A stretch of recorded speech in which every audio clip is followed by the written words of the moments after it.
Hello again. Here is a slightly better video than my last one, as the last one was taken at dusk, so it was all a little bit dark. So anyway, take you around the Land Rover again. Engine bay, twin Stromberg CD carburetors. Over here we have the LPG gas conversion, which come in through these ones here to sandwich plates that are wedged before the carburetor. Down in the distributor, just to show you, we have an optic ignition system. You can tell because it's got those that sort of fan type assembly down in there.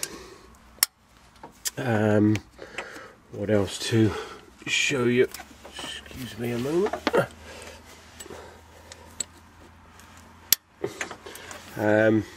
Steering box seems to be pretty good. Doesn't seem to have any leaks. I know that it's one of those items, almost to the point that you'd say, looking at the rubber, or that somebody may have rebuilt it, but as you can see, all nice and dry underneath there. So so no leaky steering box. There's a small leak on the end of the swivel joint there. That one seems to be absolutely fine. As you can see, we've got these large blue springs. I think they're the lift springs that are in there. So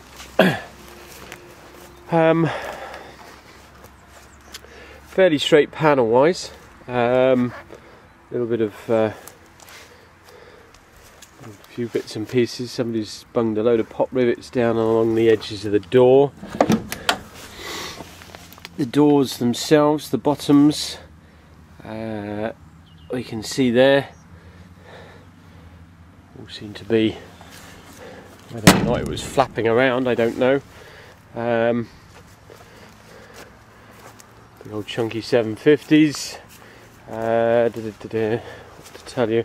When I got it, the rear tub wasn't bolted on. It's still not bolted on, as you can see. So I'm going to take it for a drive around the field in a bit. So if it bangs, then I'm sorry. I don't know if it was a military Land Rover at some point in time. Seems to have this rather odd thing down here for an extra takeoff for power or something.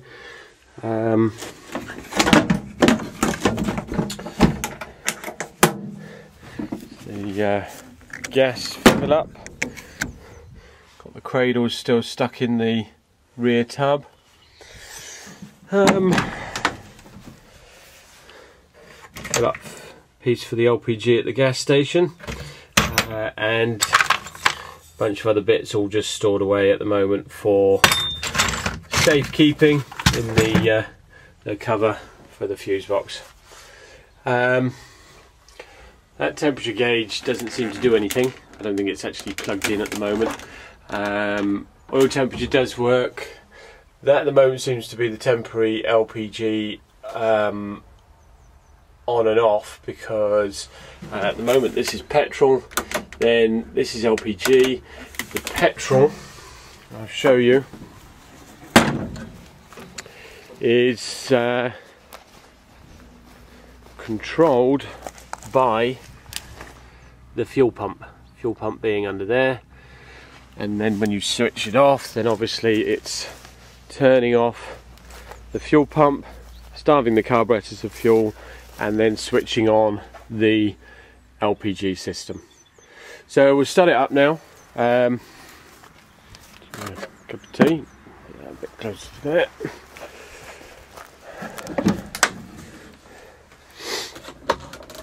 So a lot of the back end is sort of disconnected electrically, and pair of keys, 2 keys, not just one.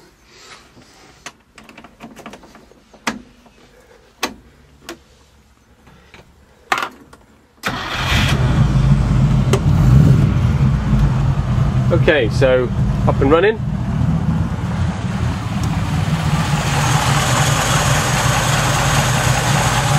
All seems to run very nicely. I'll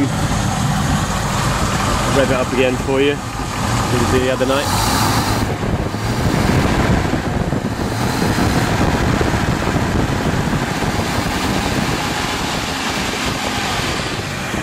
Do that again, so as you can see there's nothing weird coming out the exhaust.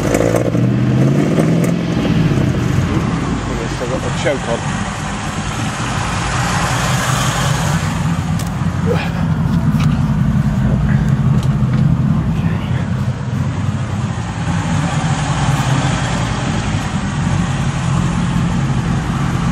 Right.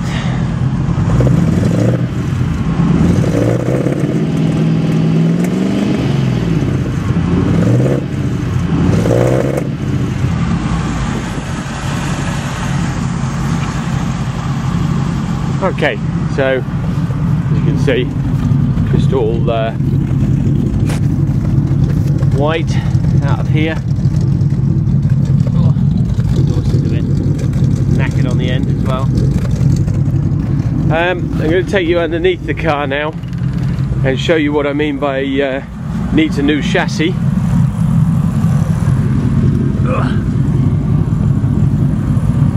Okay, so here we are.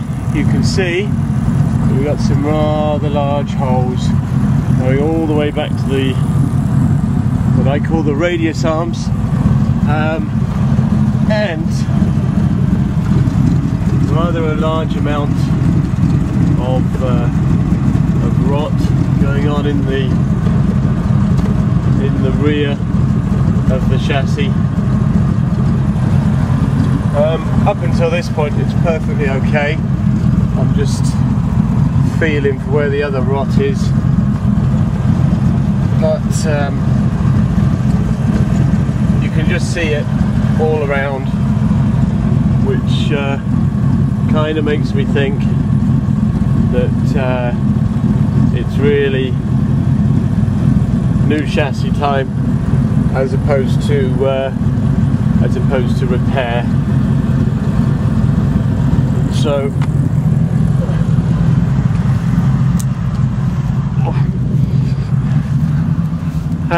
it's also a case of the reason I say new chassis is you can probably see down here, this area here has also started to go on the front, which I can see hasn't on that side. So it's obviously in a pretty bad state of repair at the end of the day.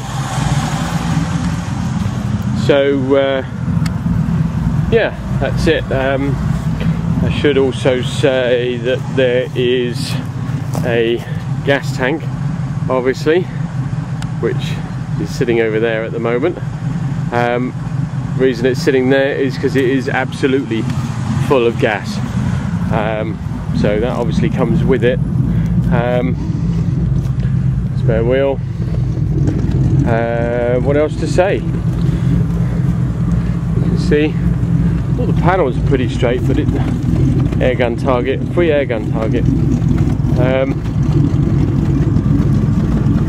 Yeah, when I got it, this was all off, as was the roof and the truck cab. Oh yeah, let me just show you these. So we've got a tiny bit of filler in here, but all pretty solid on the bulkhead, I have to say, apart from, as I think I put in the pictures, there's a tiny bit of just starting on the top there, but that could be filled. Bulkhead, yeah, all right, apart from these footwells, but even then, from what I understand, the footwells are a bit prone towards rusting out anyway, so it's a fairly normal fixed procedure.